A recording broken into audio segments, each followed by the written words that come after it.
Hello, everybody, and welcome to the Frontiers in Science Deep Dive webinar, the Earth BioGenome Project Phase II, Illuminating the Eukaryotic Tree of Life.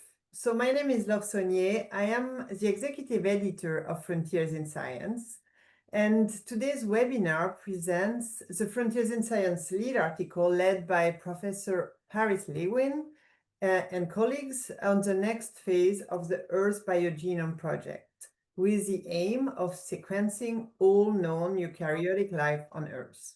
I really would like to first start by thanking Harris and Mark and Dr. Di Palma, who are all here with us today for bringing this important work and article to Frontiers in Science. It has been an amazing journey together, and we are really, really delighted to have given it a home at Frontiers in Science. So before we start the webinar and meet the authors and our guest expert, I just would like to tell you a few words about Frontiers in Science. So, and the vision behind it. So Frontiers in Science is our flagship open access multidisciplinary journal at Frontiers. The journal focuses on transformational science, the science of solutions that can accelerate solutions for healthy lives on a healthy planet. And the way we work is that we commission exceptional peer-reviewed lead articles from leading researchers. And then around each of these articles, we built a unique hub of multi-audience content. In this hub, you will find viewpoints, editorials, policy articles, and also content for kids and also for the general public. And then we work with our communications team to really drive and maximize the dissemination of this content via large-scale communication campaigns.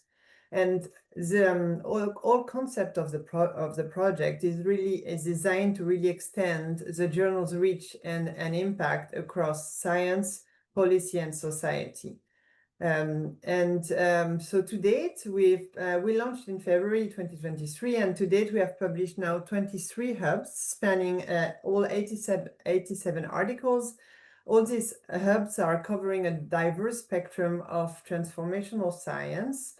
And quite amazingly, all this science has now been viewed over 2 million times, downloaded around 300,000 times, cited over 800 times, and have been regularly picked up in top media.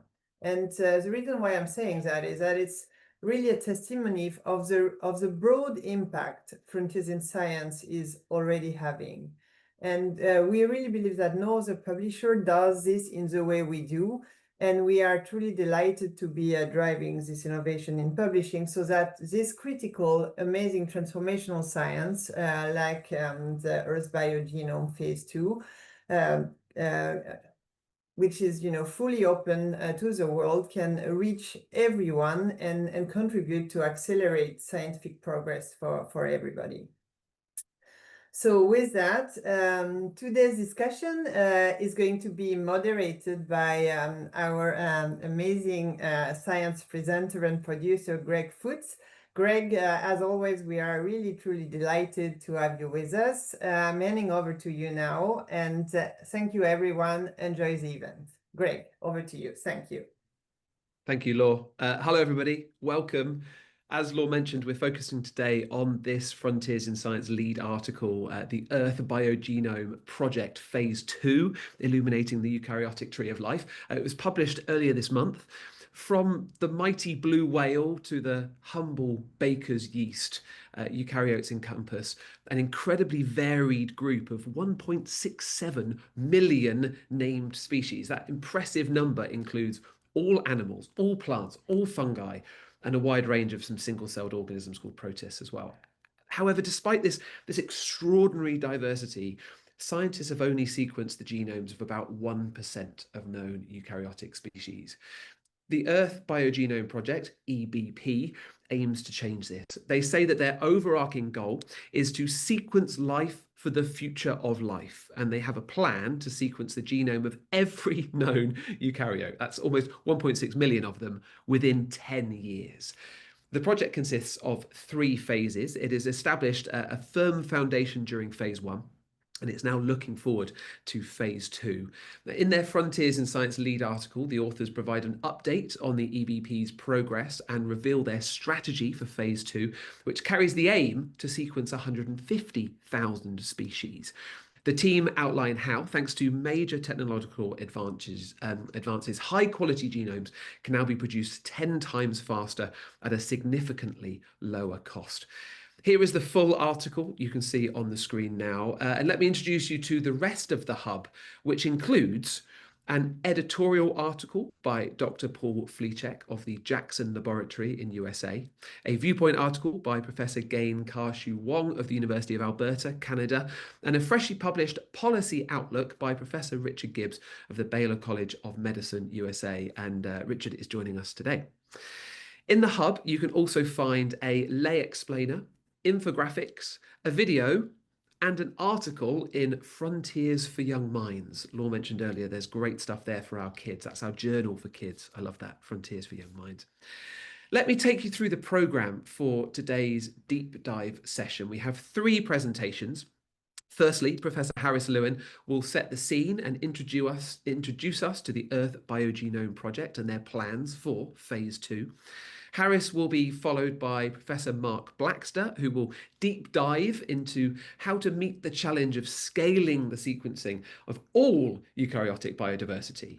And then Dr. Federica Di Palma will outline the next steps of the project. So 3 presentations. After the 3 presentations, we will, as always, invite the 3 speakers to join a panel discussion. And alongside them today, we'll welcome 3 additional guest panelists. Professor Richard Gibbs of the Baylor College of Medicine in the USA, Professor Anne Muigai of the National Defense University in Kenya and leader of the African BioGenome Project, and Professor Juliana Vianna of the Pontificia Catholic University of Chile and the Chilean 1000 Genomes Project. First up, I'm delighted to welcome Harris Lewin, Professor of Evolution and Ecology at Arizona State University. Harris is a distinguished genome scientist and evolutionary biologist known for his groundbreaking work in mammalian genomics and immunogenetics. He has made major contributions to our understanding of chromosome evolution and its relationship to adaptation, speciation, and the origins of cancers. Harris is currently a research professor at Arizona State University's Global Futures Laboratory and a distinguished Professor Emeritus of Evolution and Ecology and a former Vice Chancellor of Research at UC Davis. Recognised internationally, Harris is a member of the National Academy of Sciences and recipient of the Wolf Prize in Agriculture, one of the field's highest honours. He is a driving force behind the Earth BioGenome Project, and it is a real pleasure to have him bring this article to Frontiers in Science and to present it to us today. Harris, the floor is yours. Good morning to all of you, wherever you are in the world. And thank you very much, Laure, Greg, and Emmanuel for all of the work that you did to allow us to make this deep dive into our paper possible. I'd also like to give a huge shout out to the Earth BioGenome Project community of scientists whose dedication and commitment to the project has made all of this progress that I'm going to describe today possible. The paper that has just recently been published in Frontiers in Science, Earth BioGenome Project Phase II, Illuminating the Eukaryotic Tree of Life, is turning a bold vision for sequencing eukaryotic life into a coordinated action, and I'm going to describe that in my comments today. So just to review again, the paper describes the 3 phases and the revision to our original 2018 plan for the project. So phase 1 will consist of sequencing 10,000 species, including a representative species of about 5,000, half of the eukaryotic families, and we are now more than halfway toward that goal, and we will finish phase 1 sometime before the end of the year of 2027. Now, gaining on the experience that we've had with phase 1, the project is now moving to phase 2, which is the subject of the paper, the Frontiers in Science paper. And this goal will be sequencing 150,000 species, or 37,500 species a year, which would include representatives of more than 90% of the family, so completing and getting to reasonable completion of all eukaryotic families and about half of the eukaryotic genera. All of that we hope to complete by 2031. And finally, that sets the stage for moving to phase 3, which will be sequencing the remaining known and named eukaryotic species over a period that will end approximately 10 years from now.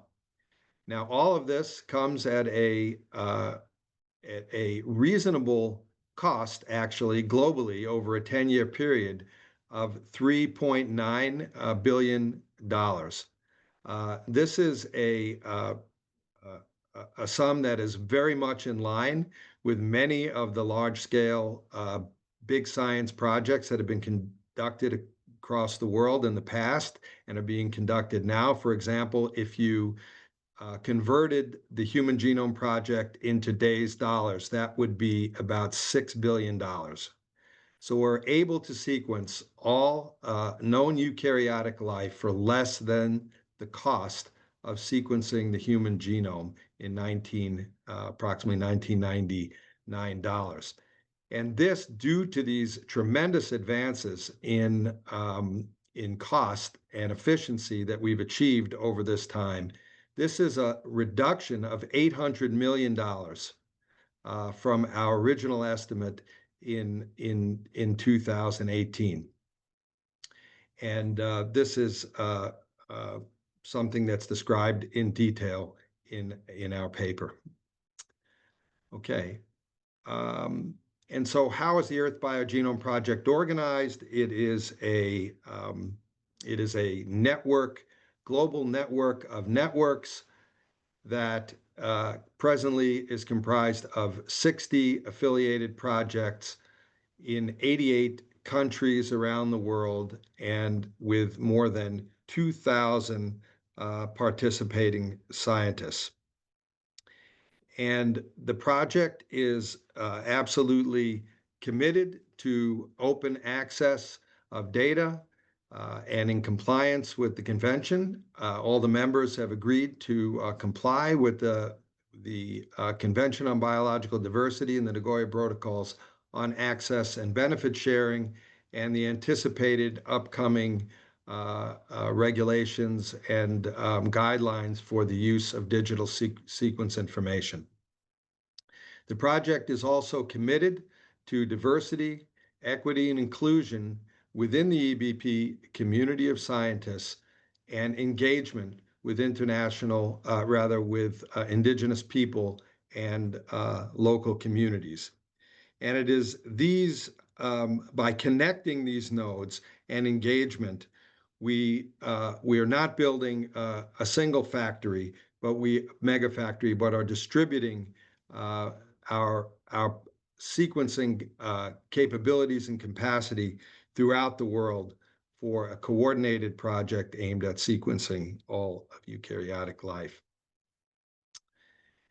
And all of this is coordinated at the EBP, the Global EBP Secretariat, which is located at Arizona State University and supported by Arizona State, with additional support from the University of British Columbia and the Wellcome Sanger Institute. And it's this coordination which has created the standards into which all the projects are currently adhering to, and will give us a very uniform product when we're done. So then, what is the current status of the Earth BioGenome Project? And the numbers that I will give you now are a little different from the paper because more than a year has gone by since the submission. So the project has now surpassed 4,000 genomes submitted and published in INSDC databases. These 4,000 genomes represent about 20% of the total number of genomes in INSDC, whole genome sequences, represent about a third of all of the genera and about 44% of all the families. And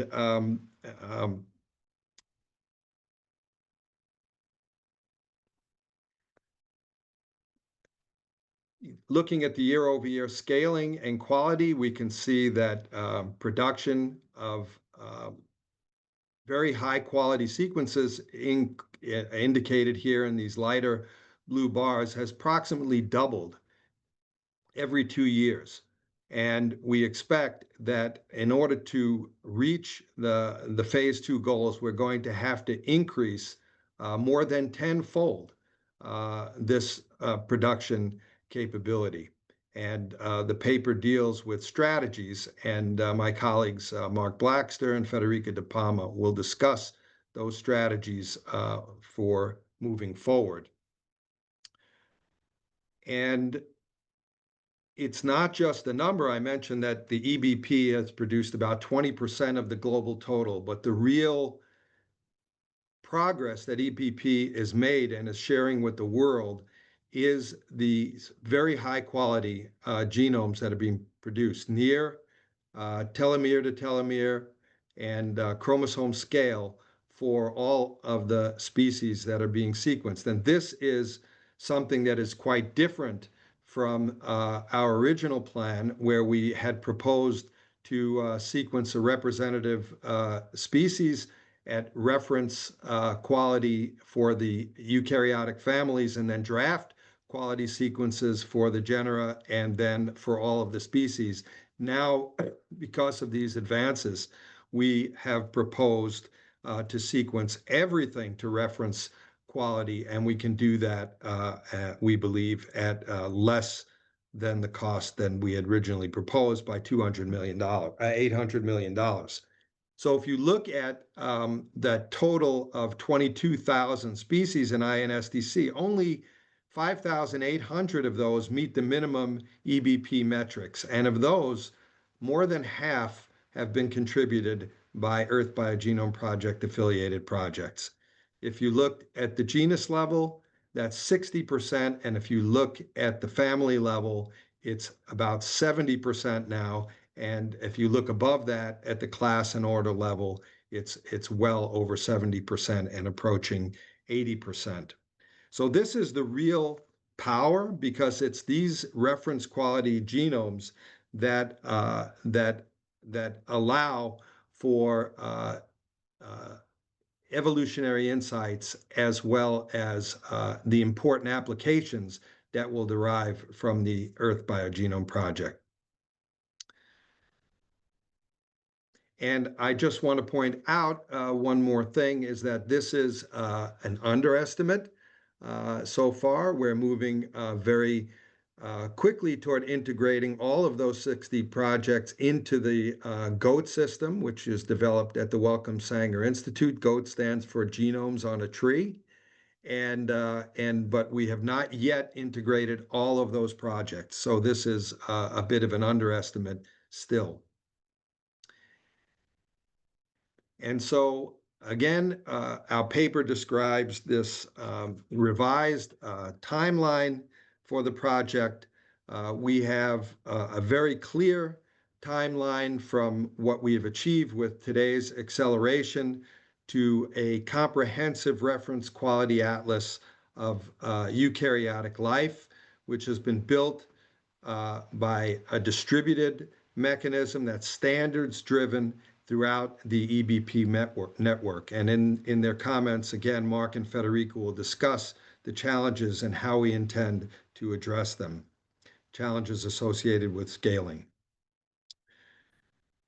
And so I'd like to conclude my comments by a few of the key points that are presented in the paper. First, we have now, about 7 years into the project, demonstrated the feasibility of producing reference quality genomes at scale. And we believe that the lessons that we've learned will allow us to achieve our overarching goal to sequence all of the named eukaryotic species in 10 years. Moving into phase 2,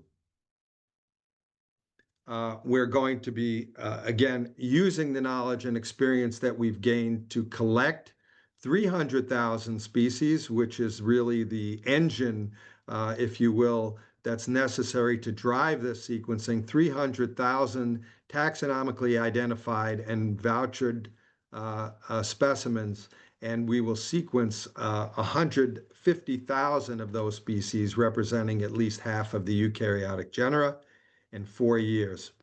And again, summarizing what I had mentioned before, if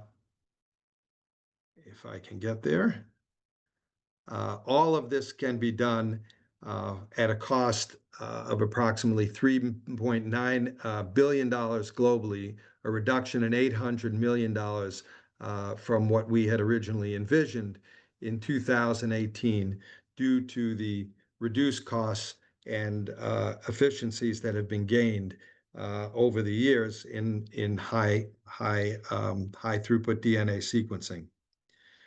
So I will close my comments by saying this is a unique moment in time to finish strongly EBP Phase I. That will be done. The funding is in place and all the samples are in place to finish EBP Phase I, and together to drive EBP Phase II.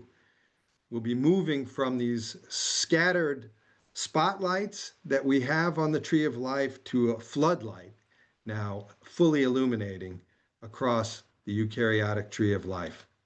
Thank you, and I'll turn it over to Mark Blaxter. Thank you, Harris. I'll just jump in and say thank you and give Mark the big introduction he deserves. But yeah, thank you, Harris, for that introduction. Great foundation for today's discussions. So yes, our next speaker is Professor Mark Blaxter. A zoologist by training, Mark is head of the Tree of Life program at the Wellcome Sanger Institute. In this role, he leads pioneering efforts to generate and analyze reference genome sequences of all eukaryotic species in Britain and Ireland via the landmark Darwin Tree of Life project, part of the Earth BioGenome Project global initiative. Mark's interests centre on evolutionary genomics, biodiversity, and the origins and evolution of parasitism and symbiosis, particularly among neglected and non-model organisms such as nematodes, tardigrades, mollusks, and myofauna. Recognised for both innovation and leadership, Mark is a Fellow of the Royal Society of Edinburgh and several other prestigious societies that are dedicated to advancing conservation and genomics for worldwide impact. Mark, thank you so much for being here. I will pass it over to you. The floor is yours. Thank you, Greg, and thank you, Harris, also for the introduction. And I'll repeat Harris's thanks to the Frontiers team for the work they've done in getting us to this stage. Okay, so I'll start in the same sort of set of data that Harris talked about, but maybe delve a little bit into the problems. So we had a workshop funded by the Frontiers Foundation, in which we got people from the Earth BioGenome Project together for 3 days of really hard work to try and get to the bottom of, could we get to the goals of phase 2? What should the goals be, and how do we reach them? And what are the problems we're likely to have to overcome on the way to winning in phase 2? So remember that phases 1, 2, and 3, we're not just doubling, it's an exponential increase until we hope to be sequencing all 1.6 million species across the planet. And to shift from phase 1 to phase 2 is an increase of about 10-fold in our sequencing rate. So how can we do that? How can we as the Earth BioGenome Project make sure that we do this?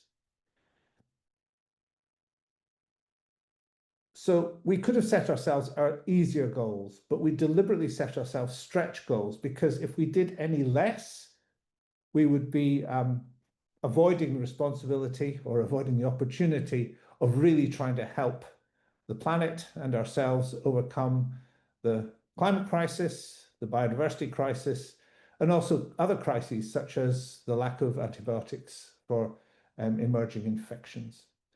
So what we hope to do in phase 2 is to really drive sequencing across the tree of life. And so this means we especially have to engage with taxonomists and parataxonomists, people who know what species are and where they are to be found.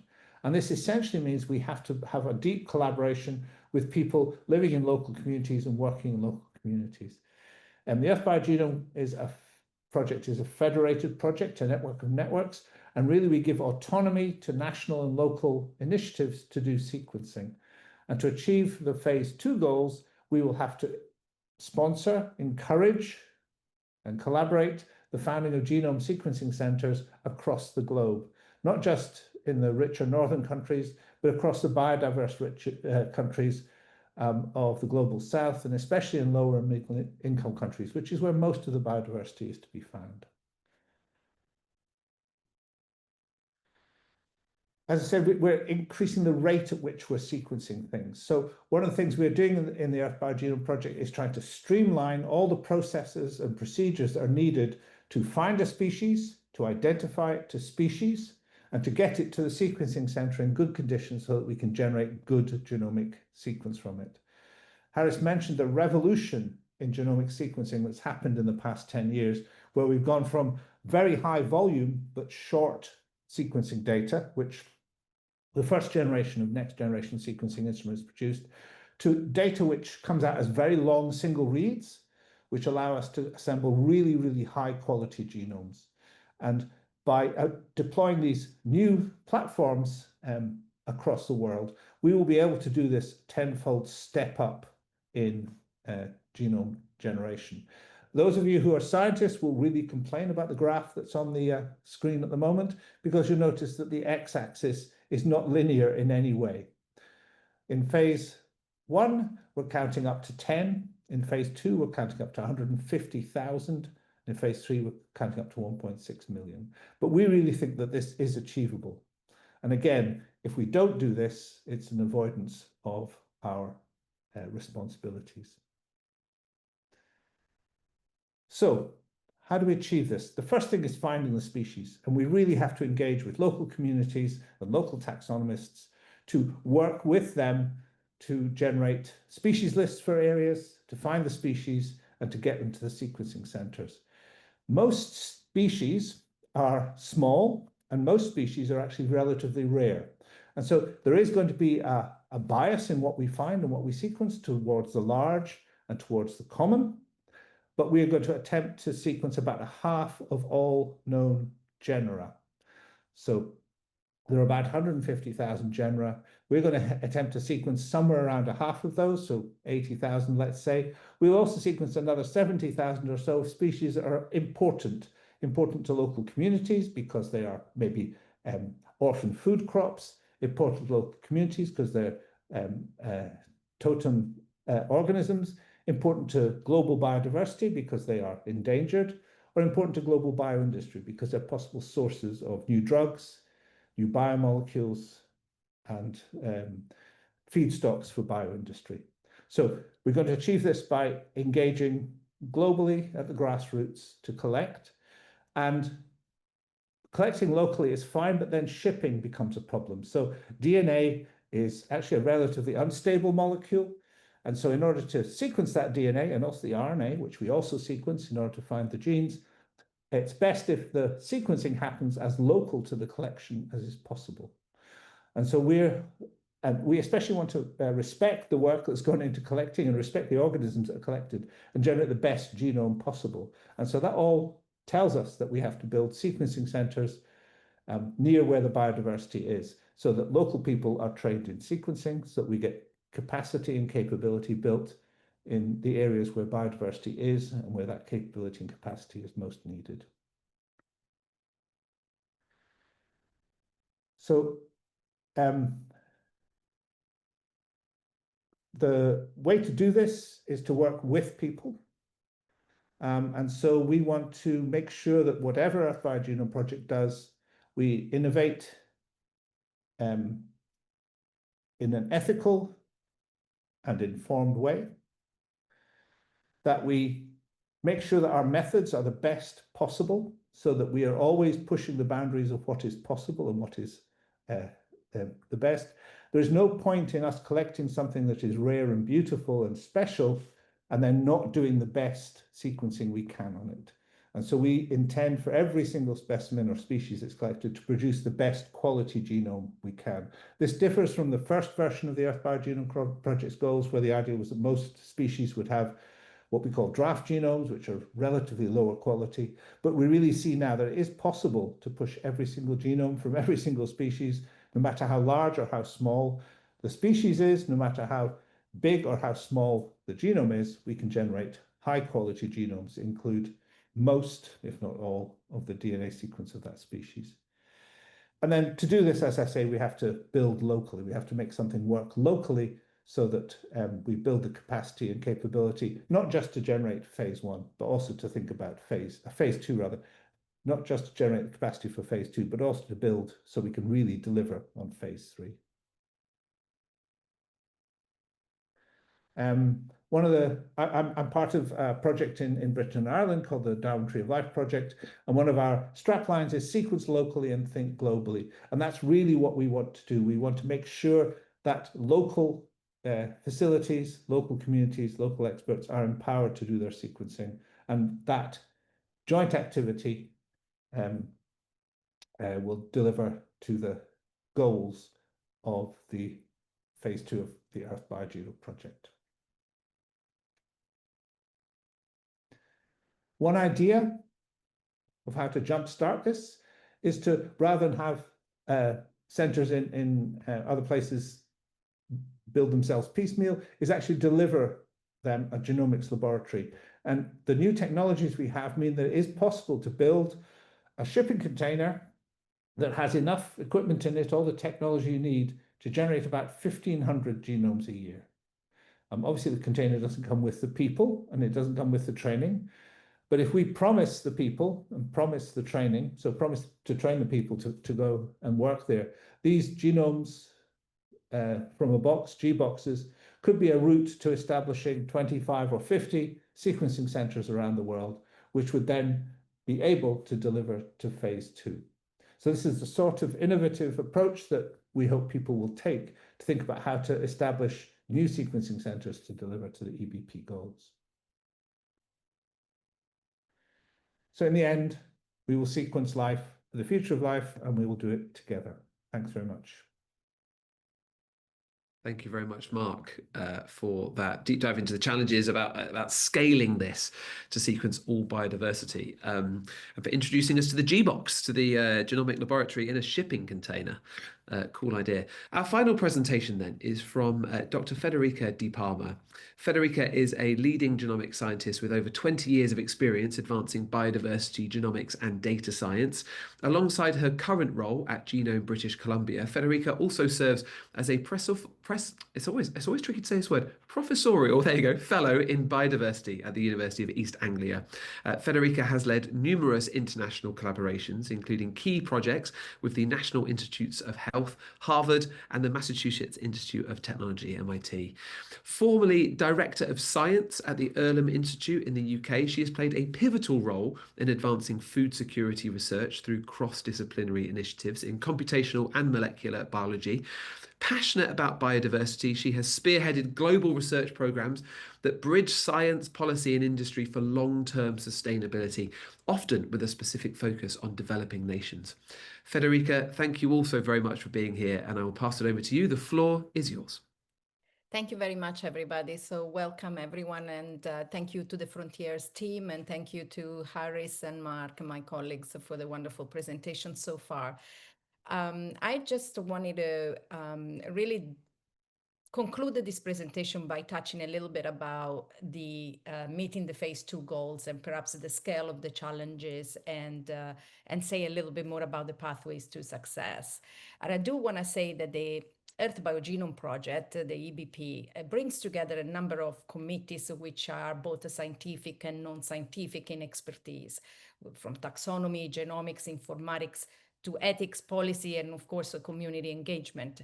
And so we have all of the diverse expertise at work. It's like an engine at work, really, ensuring that the phase 2 is sort of guided and not only by the technical excellence, of course, but also by the social responsibility and inclusivity. I also serve as an international scientific chair of the Earth BioGenome Project, and my role is to connect the work of the scientific committee with the broader strategic vision of this project, particularly of meeting the phase 2 goals as we move forward.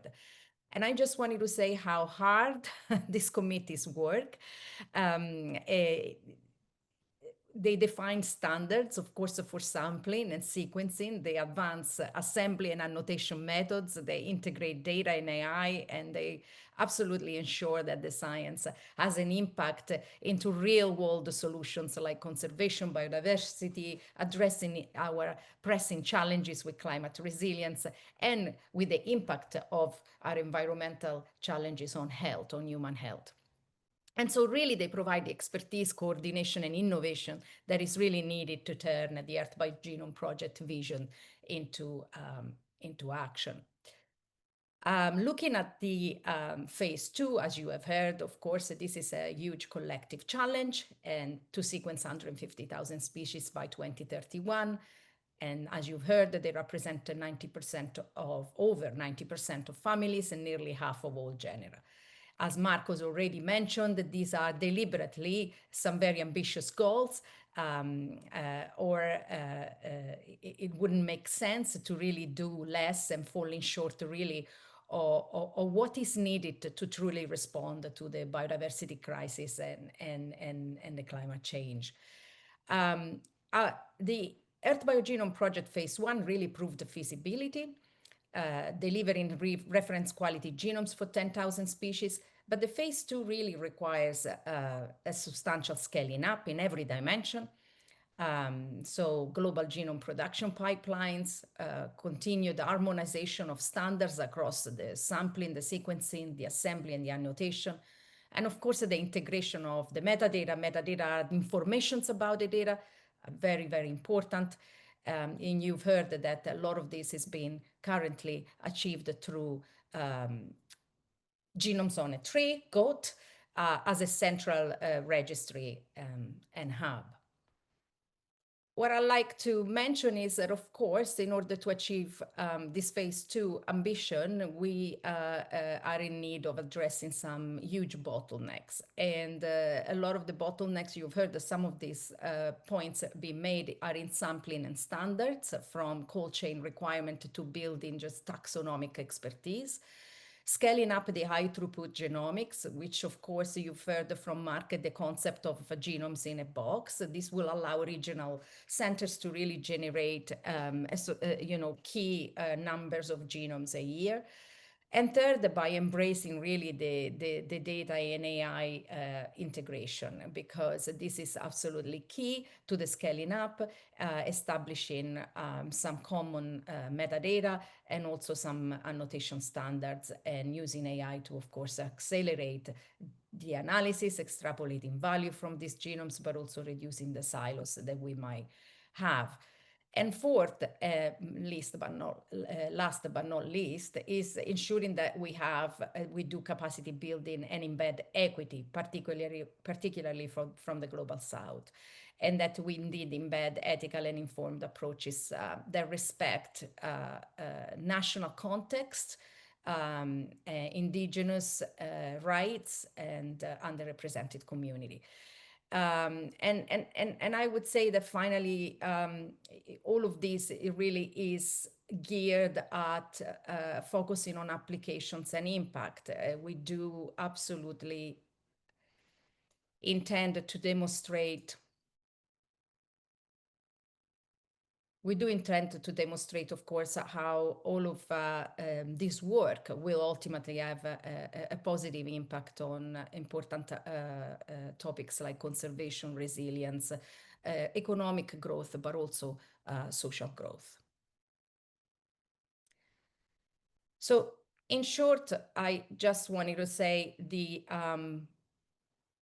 committees are really engine to the phase 2 progress, and that the phase 2 progress is not just a scientific achievement, although the work that scientifically and technically needs to happen is immense, but it's really a global milestone in how genomics will serve people, biodiversity, and the planet. And so thank you to the entire EBP community, and thank you for listening.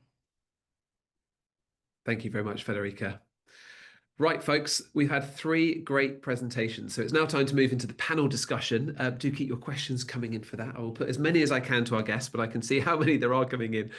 Talking of which, let me welcome the 3 guests who are going to join Harris, Mark and Federica. Firstly, Professor Richard Gibbs of the Baylor College of Medicine in the USA. Richard is a pioneering geneticist and the founder and director of the Human Genome Sequencing Center, one of the 5 worldwide sites selected to undertake and complete the Human Genome Project. He's best known for his work in whole genome sequencing for the discovery of genetic diseases. And under his leadership, the Human Genome Sequencing Center has led many genome projects for model species and contributed to the mammalian gene collection, the HapMap project, the 1000 Genome Project, and the Cancer Genome Atlas. Our next guest is Professor Anne Muigai. Anne is the Deputy Vice-Chancellor for Academic Affairs and Research at the National Defence University in Kenya, and a Professor of Genetics, and is a renowned professor with over 20 years of experience in molecular population genetics, including leading notable research contributions to the field of African indigenous animal genetics and climate resilience. Anne is part of the Bayer Bioethics Council and has served on many high-profile boards, including the WHO Advisory Committee on Governance and Oversight of Human Genome Editing. She is also currently the chairperson of the African BioGenome Project, which is a pan-African initiative aiming to characterize 100,000 African species within a decade. And our final panel guest is Professor Juliana Vianna, a distinguished biologist who specializes in biodiversity, phylogeography, species adaptation, and cryptic speciation. Juliana is alternate director of the Millennium Institute Center for Genome Regulation, principal investigator at the Millennium Institute for Biodiversity of Antarctic and Subantarctic Ecosystems, and chair of the Chilean 1000 Genomes Initiative, a national effort affiliated with the Earth BioGenome Project and the European Reference Genome Atlas to sequence reference genomes of native Chilean eukaryotic species. Just like to say that with these bios, these introductions, I don't know how you all find the time to wear so many hats and do so much amazing work. Welcome to all of you. Thank you so much for joining us. I will bring all 6 in to join me now. And I'll ask a question first to each of the panelists who have just joined us. So, Richard, I'm going to start with you if I can. So, your leadership in the Human Genome Project has provided what has been called the first version of the human genome before the concept of, a pan-genome emerged. And your team contributed to projects like 1000 Genomes. Reflecting on the Human Genome Project's incredible journey, what crucial lessons about standardization, about data generation, and the long-term utility of reference sequences can the Earth BioGenome Project apply as it moves towards this stated goal of pangenomes for all named eukaryotic species? Over to you. Thank you, Greg. Yeah, great question, but in a sense, largely answered already by the amazing work of Harris and his team and what they've put together in shaping the program. I mean, the lesson really is that sharing and communication leads to standardization and drives this notion that you've all got to do the things the same in order to communicate. And I think that's actually embodied in the work, and you've just heard from Mark about how the program's going, and I think that demonstrates that this is in action. So it's all about sharing, and that's going well. Just to follow up on that though, Richard, we've got a question from Xiaoming Shi that says, with scaling to 150,000 species, how do you ensure consistent, comparatively high quality?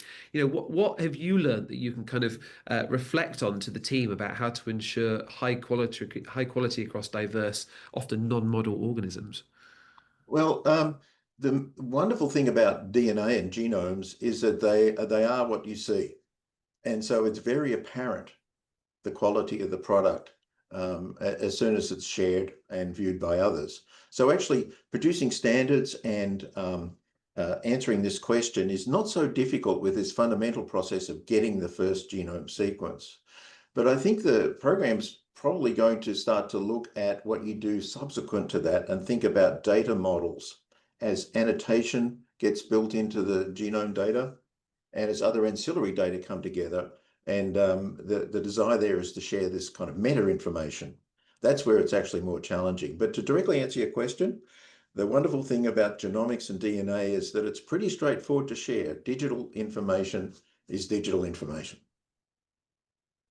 Which I think will bring us on later to how we analyze that information as well. But let me ask a question to Anne. Anne, as chairperson of the African BioGenome Project, what specific challenges and opportunities does Africa's immense and often under-characterized biodiversity present for the Earth BioGenome Project's goal of generating these high-quality reference genomes? First of all, to say congratulations to Earth BioGenome Project for this fantastic paper, and to say that African BioGenome Project is a proud affiliate member of the Earth BioGenome Project. We have committed to sequence 100,000 genomes in the next 10 years, and Harris and Group, you can count on us to contribute to this great initiative. With regard to some of the challenges, of course, we observed that the African genomes were underrepresented in all the databases around, and that is purely because, you know, the infrastructure was not available on the continent. We had very few genomic scientists working in Africa. We have many African scientists spread around the globe, but a few of those, very few of those, were the ones who were based on the continent, and therefore we who are on the continent want to change that scenario by having push for the development of infrastructure, and we are very, very happy that the costs are coming down. We wouldn't have been able to do this 10, 20 years ago, where the costs were really prohibitive, and the cost of sequencing has also come down. That works favorably, and therefore this is the right time. Of course, when it comes to answering the question of how these genomes will be utilized, of course, Africa, with its challenges now, biodiversity loss, climate change, will stand to benefit the most, because we've relied on these species to provide food, shelter, medicines, and it's very important that we get the sequencing done now so that we can be able to be on top of things before the challenges come overrunning us. Thank you. And Anne, if I may, I'd love to ask a follow-up question that comes in from Eunice Machuca, who says, as the Earth BioGenome Project scales globally, how does it ensure that local communities, indigenous peoples and source countries are not just contributors of biological material, but active beneficiaries, receiving recognition, capacity building, and a fair share of intellectual property, while respecting their rights and sovereignty? It's a massive question, but what do you think? Yeah, and that's precisely why we want to sequence on the continent, because Africa has been contributing samples throughout the decades. And because of this, the benefits have not trickled back down. But when you sequence on the continent, not only do you develop the capacity, you develop the infrastructure in the institutions, you retain the African scientists on the continent, and through that you generate a whole bioeconomy, and therefore you feed directly into the economies of this country. With regard to the benefits for those communities, they're the ones to stand they're the ones to benefit immediately. We have our partners in South Africa now sequencing indigenous African livestock for the first time.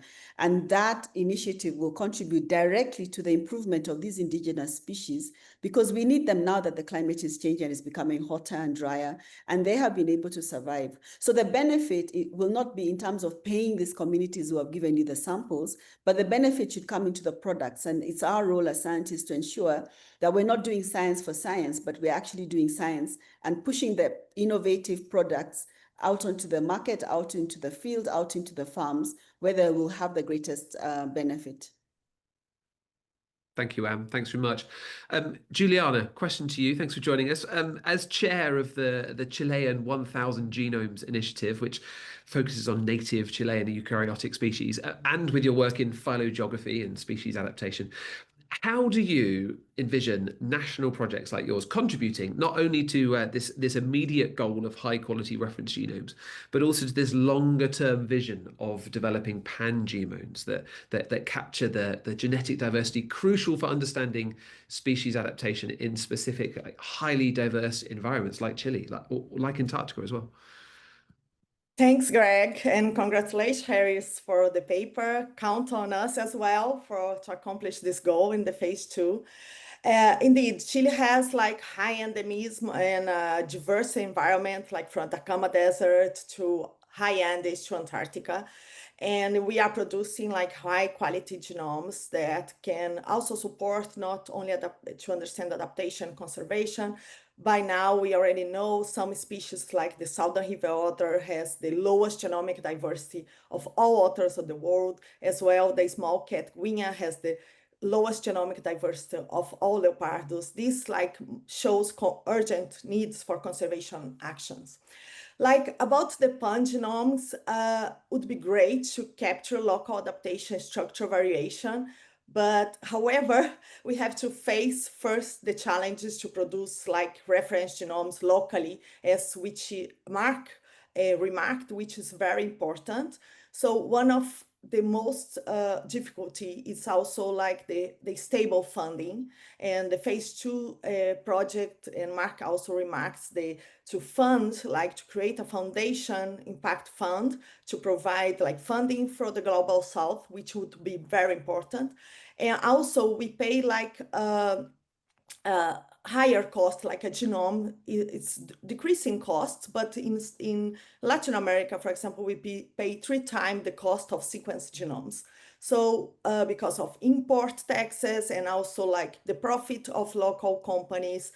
And of course, so this funding, you know, to solve these problems first will be great. GBox will help to get to remote areas as well to sequence genomes. But I see that like to have a reference genome, really good reference genome, and create population genomics, like using resequencing short reads, we can capture local adaptation in the entire like distribution of the species. We are not getting like the structural level as a pan-genome, but it's enough for conservation actions.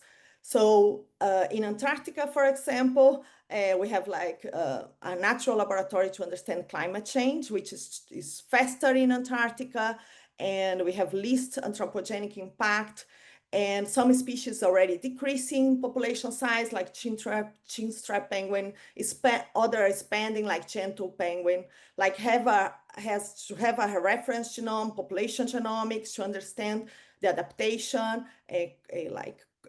to code migratory behavior is very important. As it's written in the phase 2, so it's very important that we are not going to be only the collector of samples in Global South, but to generate genomes, sequence, assemble. We have already building and training people in South America, and get also their knowledge of all these species locally, also with other data from the field tracking, migratory behavior, adaptation to different local environment, physiological data, and get this information together with the genomic data. And this we also can provide not only understand adaptation, but also provide models to predict how environmental impacts. You worried me then. We lost you for a second, but we got you back. Thank you so much. Don't you worry, you're back. Let me just pick up on a few of these threads that have been discussed. So Juliana, you mentioned the GBox there in passing. Mark, as soon as you introduced that, the chat got very interested. They said, what's the cost of these? What are the conditions and the priorities for which institutions can get one? I saw lots and lots of different questions. So just a quick line or two from you, Mark, on the GBox. Yeah, so the GBox is an idea. You can't buy one yet. So there's none sitting in a warehouse waiting to be shipped. The idea of the GBox is it really is genomes from a box. So rather than genomes in the box, It's thinking about it as an event or an object which generates a genomics community. So it would come with, yes, the instrumentation and the computation. Somebody asked in the chat about the computation. There'd be enough computation locally to do the base calling and get the raw DNA, and there would be a subscription, if you like, to cloud-based compute services to do the assembly and annotation. So that's all built in. But really, the important thing in all these things is people. So if we don't have the people locally who are engaged with genomics, who can do genomics, whether it's wet lab or computational informatics, if we don't have the people locally who can collect efficiently for genomics, then you can put a G-box and nothing will happen. So really with the G-box is this idea that it comes with a community. So initially the community would be supported by those centers currently running, whether in Africa or in Chile, but supported those centers currently running with training, with collegiate assistance, with that sort of building that community. But soon I would think, hopefully once there are a few G-boxes around, they'd all be supporting each other. And the idea here is that, for example, we could have PhD schools associated with the G-box, such that students collected, sequenced, analyzed, and published the genomes of the species they're interested in. We can have regional collections of G-boxes where all the problems are sorted locally. So somebody else asked how much one would cost. We estimate it's about $5 million to run a G-box for 3 years. That includes some staff salaries. Obviously, staff salaries change depending on where you are in the world.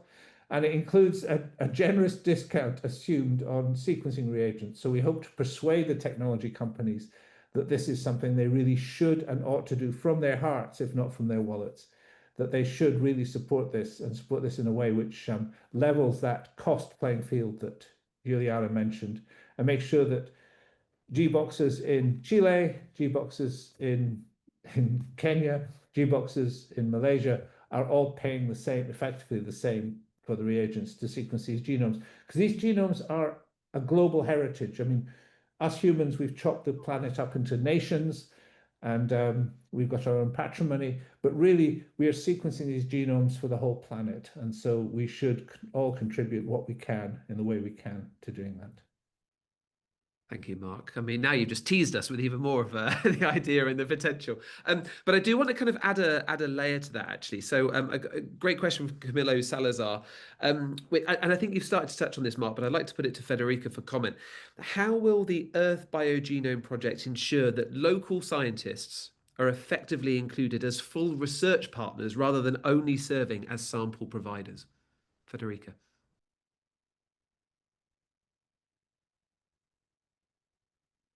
Yes, thank you very much. So this is a really important question. First of all, I would say anybody needs to be included as a collaborator, as part of collaboration, right? So there has to be a spirit of coming to the table together to co-create and co-design what this is about.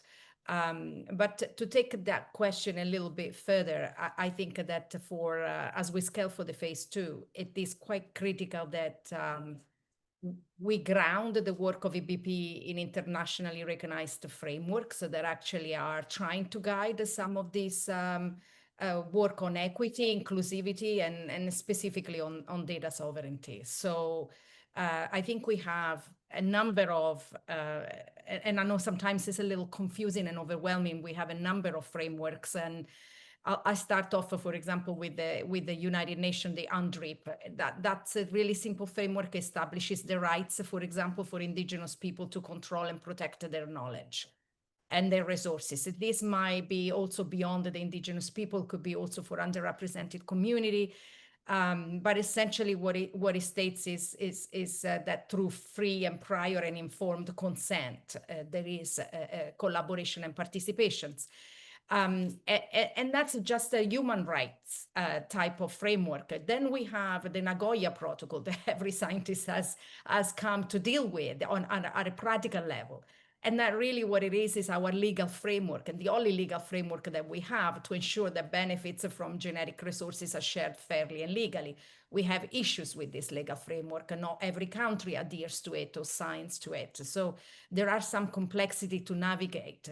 But completing this, you've heard us talking that we all about data and data sharing, open data, but also standardization of data. And that comes with the following certain principles, such as the FAIR principle, but also the CARE principles. And again, these principles, they are an ethical framework, so they emphasize the collective benefit, the authority to control, the responsibility, and the data governance.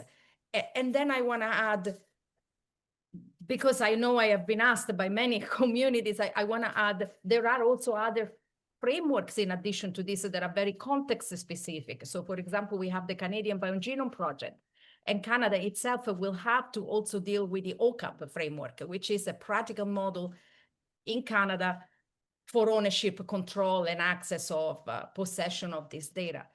So how do we make sure the question, so the question really is, that question is fundamental to understanding these frameworks and understanding that in order to engage appropriately, we have to communicate, collaborate, co-design, and co-develop right from the beginning of these processes. I see you want to ask me something, Greg. I see you're on your like, but I just want to make sure that this is a very complicated and complex landscape, but you could simplify this by just looking at this as a layered type of framework, where we start with the United Nations human rights, and we've got our legal frameworks, the ethical frameworks, and then we have some country context. So as you can see, EBP is aware of this, but we'll have to ground the work in a lot of this in this complex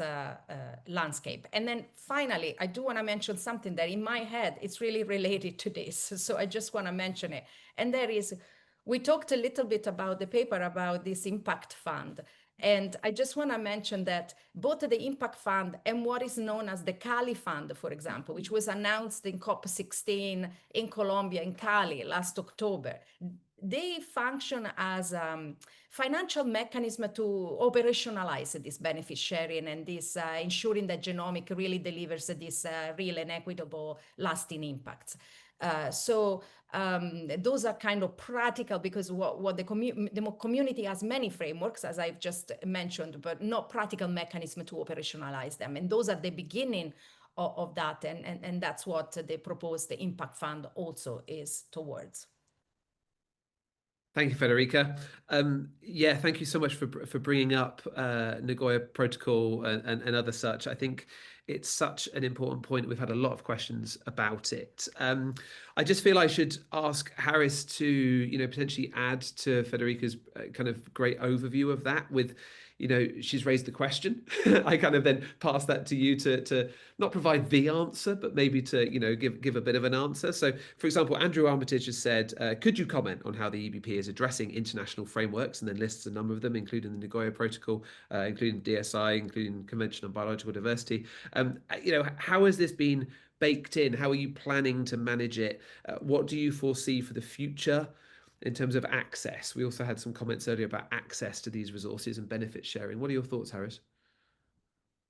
So the EBP is embedded in many of these organizations. We have representatives from the EBP committees and the EBP structures that participate in the Convention on Biological Diversity meetings, and as well as their various committees that are dealing with issues related to access and benefit sharing and digital sequence information. In fact, Anne is one of those representatives. And Federica also serves as a liaison to one of those committees. So we are deeply represented there. We're also represented in the Digital Sequence Information Network. We're members of that group, which is looking at both monetary and non-monetary benefits around the sharing of digital sequence information. Thank you, Harris. Let me turn to you then, Anne. Harris has nicely segued to yourself. And just to pick up on the access point, I mean, we kind of talked about it slightly earlier, but I thought it's a nice question for Maria, who says, what are the options for scientists in low and middle income countries to access modern and cheaper genome sequencing facilities, GBox aside? Well, we're really waiting for the G-Box, and we're actively training and building capacity for that. I think just to extrapolate a little bit about what the impact of the G-Box will be, is that many genomic companies prepare reagents, assuming that there'll be a cold chain from manufacture to sequencing.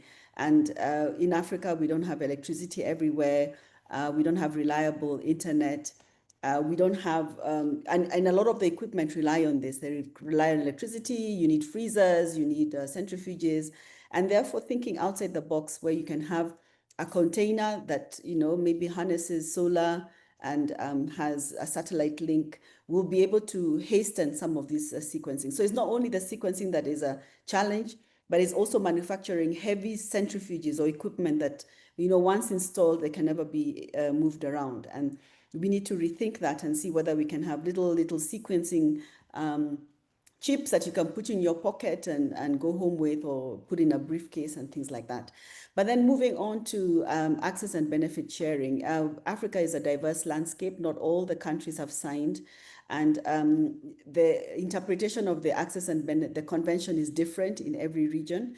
And what we have to come and see whether we can negotiate and begin this conversation again, because we should be able to at least, ship samples around within Africa. It's actually perhaps easier to ship a sample out of Africa than to ship it within our borders.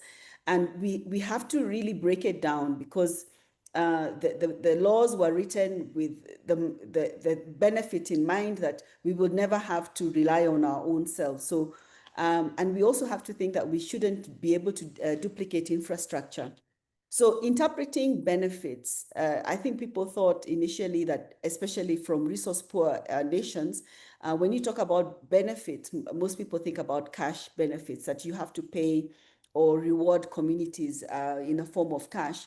But we have to rethink that equation and say, what if we're able to conserve this crop for you? What if we're able to preserve it? What if we're able to really increase produce? Isn't that a benefit to your community? And those sort of conversations are the ones that we're having now. So we shouldn't only think in terms of monetary. There are many non-monetary benefits, and also thinking about what impact conservation will be for our continent and the whole world. That is already a benefit to all of us as a one people. Yeah, thank you. Thank you, Anne. Right, I'd like to put a question to you, Richard, and then come to you, Juliana, with a question after that. The Foundational Impact Fund was mentioned earlier, Richard, as was AI, of course, and there's some interest around that in the chat. So let me put this to you. So you're working using whole genome sequencing for the discovery of genetic diseases, and your team's development of tools for manipulating and analyzing genome data kind of directly relates to making genomics, I guess, useful for tangible outcomes. How can the EBP's planned Foundational Impact Fund strategically invest in the development of scalable, not just phenotyping techniques, but also AI frameworks? What do you see as the scalable way to do that, and how to invest best in it, to move beyond predictions like molecular predictions, to actually accelerate the translation of biodiversity genomics and its practical applications at scale? What do you think? Well, that's a big question. I think, you heard there are kind of two answers in my view, and you heard one of them already, which is to stimulate the use and appreciation and development of genomics in regional places, the G-Box, and more importantly, I think the aggregation of like-minded intellectual capital around that fundamental genomics in different places will speed all elements of what this program embodies, and bring about the data that can be used for these kind of new tools. So the other answer to that question is, once you have the data, if you have the organizational infrastructure that can allow it to be freely shared and then aggregated in a way that it can empower these brilliant new computational tools using AI and related technologies to bring new knowledge, then you can take the aggregated data product and distribute it back to all of the community. So I think, you know, my answer is really let the tide rise, but think about getting regional aggregation of intellectual capital around genomic technologies and allow the sharing to aggregate long enough to make the new discoveries that require very large data sets. Thanks, Richard. And does that resonate with you, Juliana? Do you think, you know, what role do you think AI has to play, and what's the access to it and the enthusiasm around it, kind of more in the global south? Yes, now it's a big thing. Yeah, AI everywhere in the world, and Chile is investing in high performance computers, like large national high performance computers, which will help us a lot to analyze genomic data as well, and also maybe identify genes like without need sometimes of transcriptomic, and to identify more adaptation and genes related to bioeconomy. So I believe it's a big thing now. It's going to fast, like the thing's gonna get quickly in data analysis. But yeah, we have to do the first step first, and to sequence the genomes in high quality and a faster production, and have all the reagents, like Mark said, maybe with the G-Box and other way. We have already equipments in Chile and Brazil. It's more like to have like reagents and have like funding stability to create these new genomes. And I would like to say also a little bit about benefit sharing.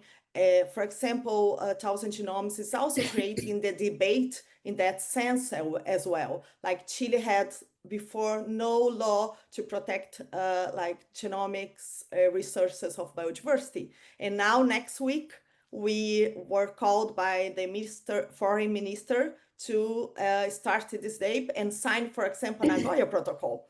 And so this is very important as well, because it's something that all local communities ask when we are visiting. We just went to Eastern Island, and so we sequenced genomes from Eastern Island, and they were really concerned about the historical, what happens before people getting samples and sequence and not sharing the benefits with them.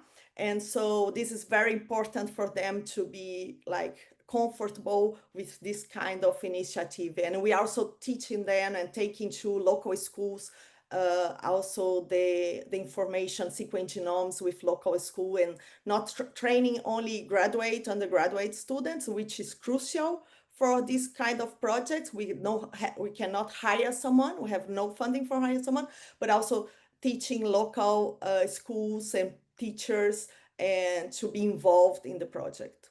So.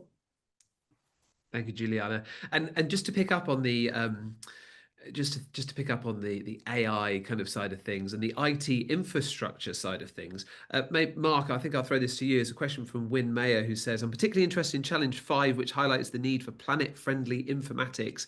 How do the EBP leaders envisage building and supporting IT infrastructure to enable broad access to data and computational resources for global researchers?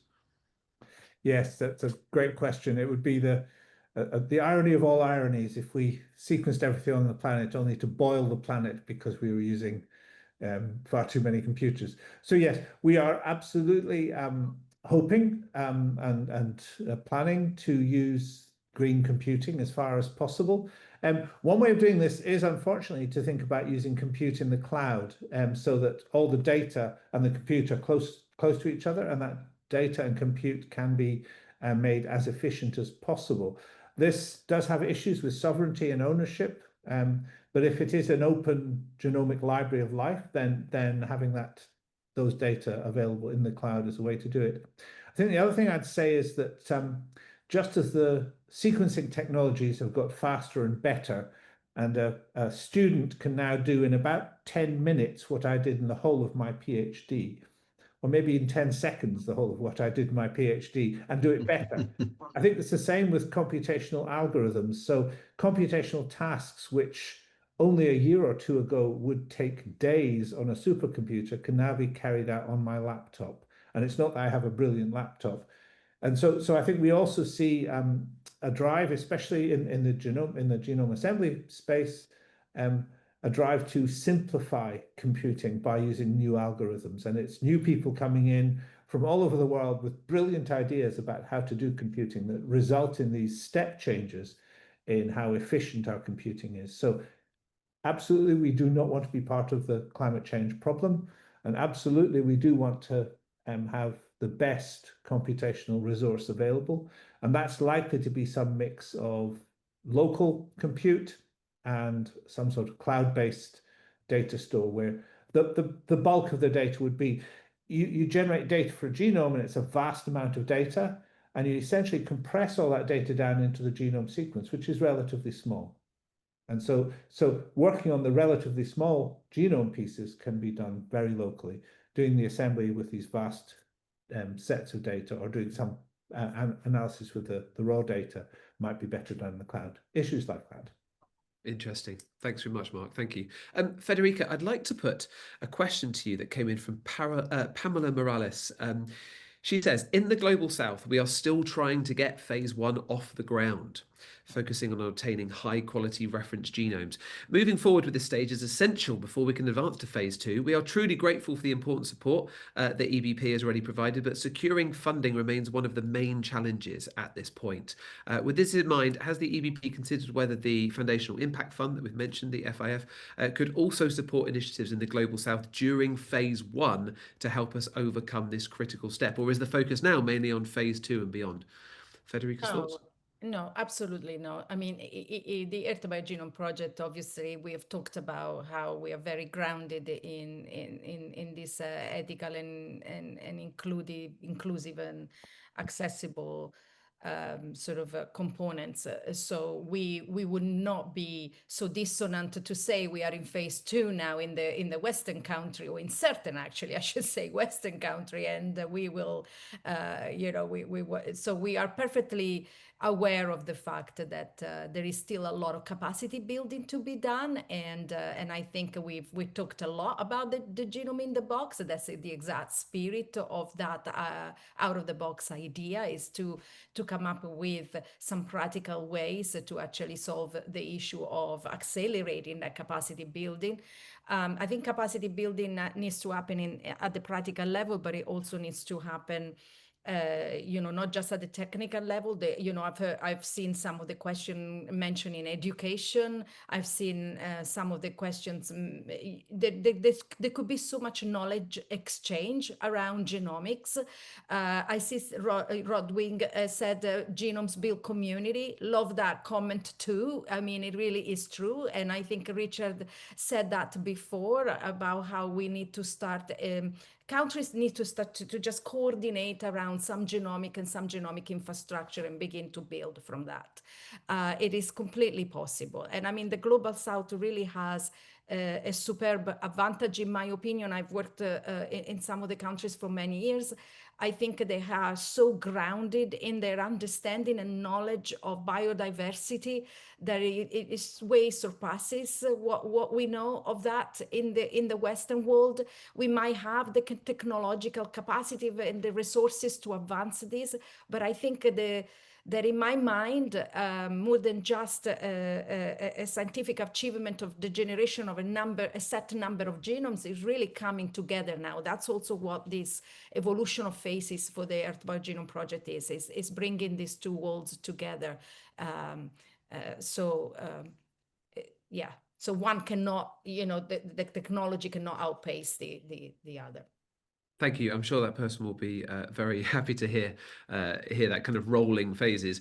Anne, I'd love to put a question to you. There's been a number of questions and comments in the chat with people very excited about the potential, about the prospect, and wanting to get involved. And one of the questions is, how could a young researcher in Africa join and participate in the project? What's the route to getting stuck into the EBP? Well, just go to our website, fill in the form on our contact form, and we'll include you in our mailing list. Africa BioGenome Project has affiliate members. Maybe you have a project It has individual members, it has projects, it has institutions, it has projects. Basically, what we're saying, whatever genome you're working on, whatever genome you're passionate about, bring it on board. Use some of your funding to get it sequenced, and we'll help you with all the support. We'll make sure that it only needs to be done once. And we really appreciate the support we've gotten from Earth BioGenome Project, because they've done the pre-work. We have the pipelines, we have the protocols, we have the database. So all we are doing is to coordinate that so that we have one standard genome that doesn't have to be sequenced again. And we are also only through that way will we be able to contribute to the larger database.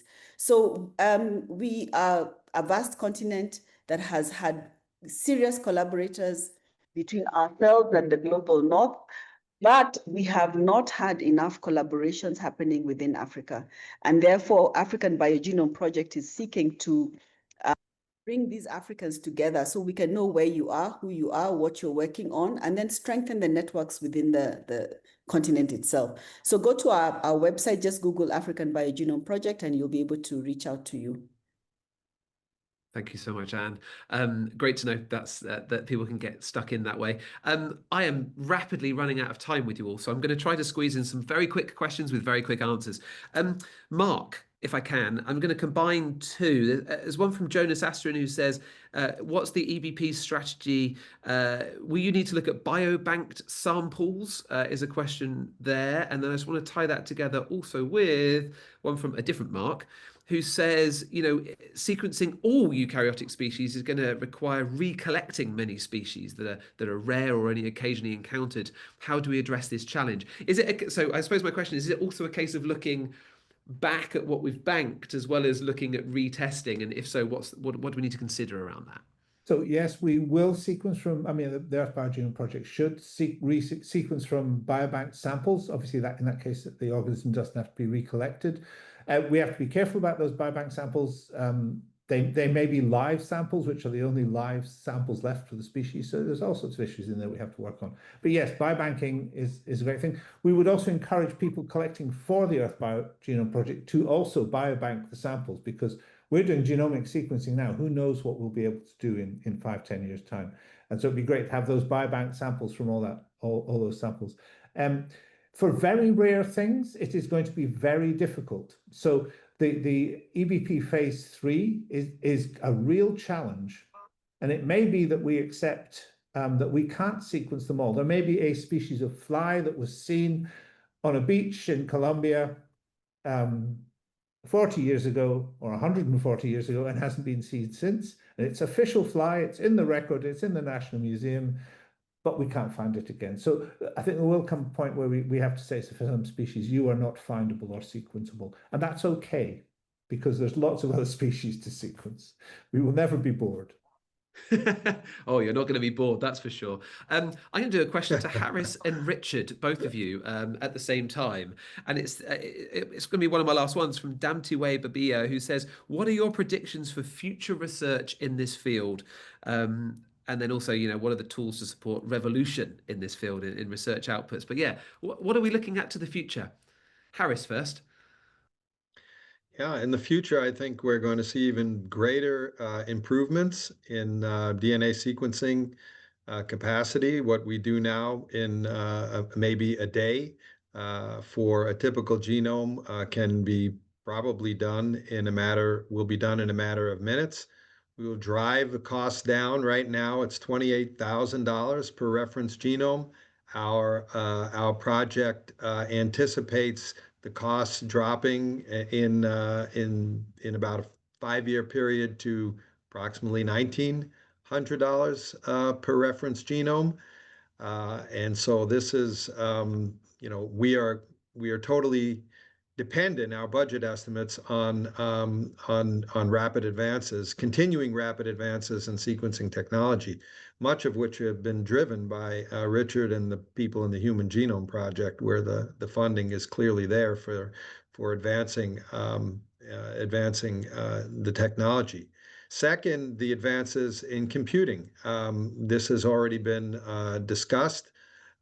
Faster machines, more efficient algorithms, And all of this wasn't brought up about AI. It's not just being able to predict where the genes are, but how do you use the information for the kinds of applications that have been discussed in conservation, in bioeconomy, et cetera. And this is completely dependent on our ability to collect the metadata according to the Darwin Core standards as we have laid out in the paper. And so to have all of the geopositional information and phenotypic information associated with each of the species that are collected for sequencing, as well as the populations. I know there are a lot of questions about populations, and we need to do populations for all of the species that are threatened and endangered, and that's part of our plan for phase 2. And we need metadata for all of that as well. And so we have to have advances from everything from the collection side to the DNA sequencing side to the informatics and analysis side. DNA sequence alignments is a huge challenge for us across the board. How do you align whole genome sequences from thousands or hundreds of thousands of organisms? This is not a trivial problem. And finally, how do we translate this to the good of humanity? And there are lots of people who are interested in this problem, and will I'm sure the next generation of EBP scientists will be focused on those applications, and we look forward to those contributions. Richard? Thank you, Harris. I Yeah, know Richard, your quick we're almost thoughts. out of Go on. time, Greg, but No, go for it. I want to hear your thoughts. Go on. 15 seconds. So all of what Harris said, but I want to add from the point of view of human biology, human disease studies, we focused traditionally on a very small set of model organisms and gained our human knowledge from those. This program is a gateway to understanding the broad diversity of other organisms and bringing that knowledge into human genetics, which is really exciting. Thank you, Richard. Right, that is pretty much it, I'm afraid. I have asked for a couple of minutes from the bosses, and they've said I can have it for one closing line. Note line, speakers. Your final takeaway message. It can be to your scientific community, it can be to the relevant agencies, it can be to policymakers, it can be to some of the people watching. So I'm going to come to each of you in turn for essentially one closing line that you want to leave people with. Juliana, over to you. Oh, I would like to say that we have great scientists in Global South. We have a huge biodiversity and lots of local adaptation. And I think this new phase will be amazing and really well, really future scientist. Thank you, Juliana. Anne, your final takeaway message. That is going to cost a lot of money. And some of the questions people have is whether it's worth it. But if we're going to use this money to conserve our species, to save our planet, to better improve our plants and our species, and especially if Africa is going to invest, it's well worth the money. So let us support the genome projects to get this done for our future. Thank you, Anne. Thanks so much. Richard. Unfettered data sharing should be the goal of every discussion and negotiation, and not just an occasional byproduct of a lot of legalese. Withholding information is never a good strategy for advancement. Hear, hear. Thank you, Richard. Federica.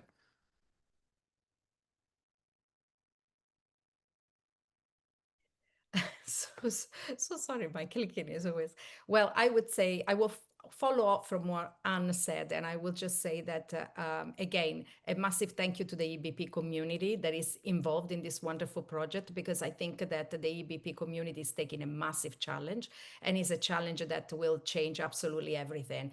And it's not an effort that only will transform the science, it goes beyond the science, and it will serve humankind for generations to come. Thank you, Federica. Mark.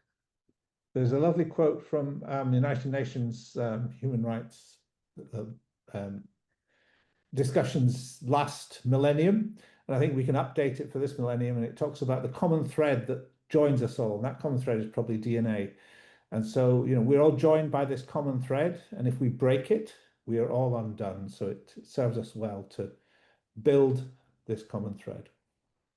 Thank you, Mark. And finally, final words to Harris. You led the article that inspired this session. What's your takeaway message? Thank you. Thanks everyone for their comments. I'll say the Earth BioGenome Project started as just a vision, an audacious idea, almost exactly 10 years ago in a meeting at the Smithsonian. And now that vision has become a reality. It has become a global movement because of the power of the idea. And this community that we have, the Earth BioGenome Project community of sciences, has been driving this. Nobody is getting paid for this. This is a volunteer organization and has achieved, I think, absolutely spectacular results in the last few years, getting through phase one completing phase one in a relatively short period of time. So I just want to encourage everybody, thank everyone, the entire community. It's really them, the community who's doing the work, and to encourage everyone to continue down this path that we've started and to forge forward to completion. Thank you, Harris. Well, I'd like to thank everyone for watching. I'd like to thank all of today's speakers and expert contributors, Professor Harris Lewin, Professor Mark Blaxter, Dr. Federica Di Palma, Professor Richard Gibbs, Professor Anne Muigai, and Professor Juliana Vianna. Thank you all so much for joining us today. I hope you enjoyed the session. For you watching, please do visit the Frontiers in Science website to read the article that we've discussed. So much related content there we've got for you as well. You can continue the conversation on social media using #FrontiersForum. For now, though, from me, from all of our guests, from the entire team at Frontiers, we've done an incredible job. Again, thank you, and thank you to you for watching. Goodbye. Cheers.